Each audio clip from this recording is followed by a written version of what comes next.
bit is that you want to invest in a business that you could theoretically own forever. If the stock market were to close for 10 years, you wouldn't be unhappy. What do I mean by that? Now, again, if you're going to compound your money at a 10 or 15% return over a 43-year period of time, you really want a business that you can own forever. You don't want to constantly have to be shifting from one business to the next.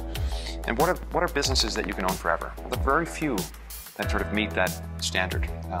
Maybe a good example is CocaCola. Right? What's good about CocaCola is it's a relatively easy business to understand. You understand how Coke makes money. Right? They sell a formula syrup to bottlers and to retail establishments, and they make a profit every time they serve a Coca-Cola. People are going to drink a lot of Coca-Cola for a very long period of time.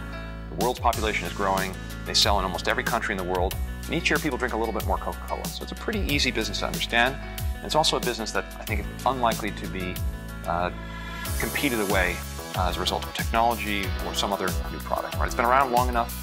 People have grown used to the taste. Parents give it to their children, and you can expect that it'll be around a long period of time. I think that's one good example. Another good example might be McDonald's. You may not love McDonald's hamburgers, but it's a business that's been around for 50 years. You understand how they make money. They open up build these little boxes. They rent them to the franchisees. They charge them royalties in exchange for the name, and they sell hamburgers and French fries. And you know what? People have to eat. It's relatively low-cost food. The quality is pretty good, and they continue to grow every year. So I think the consistent message here is try to find a business that you can understand, that's not particularly complicated, that has a successful long-term track record, makes an attractive profit, and can grow over time. So what are the key things to look for in a business, as I say, that lasts forever?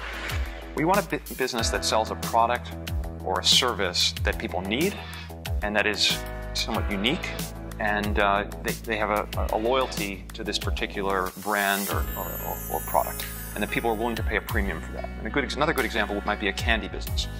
While people are willing to buy generic versions of many kind of food products, flour, sugar, they don't need to have the branded product. When it comes to candy, people don't tend to like the Walmart version or the Kmart version. They want the Hershey chocolate bar or the Cadbury chocolate bar or the See's candy. They want the brand, and they're willing to pay a premium for that. And that's, I think, a key thing. You want the product to be unique. You don't want it to be a commodity that everyone else can sell, because when you sell a commodity, anyone can sell it, and they can sell it at a better price, and it's very hard to make a profit.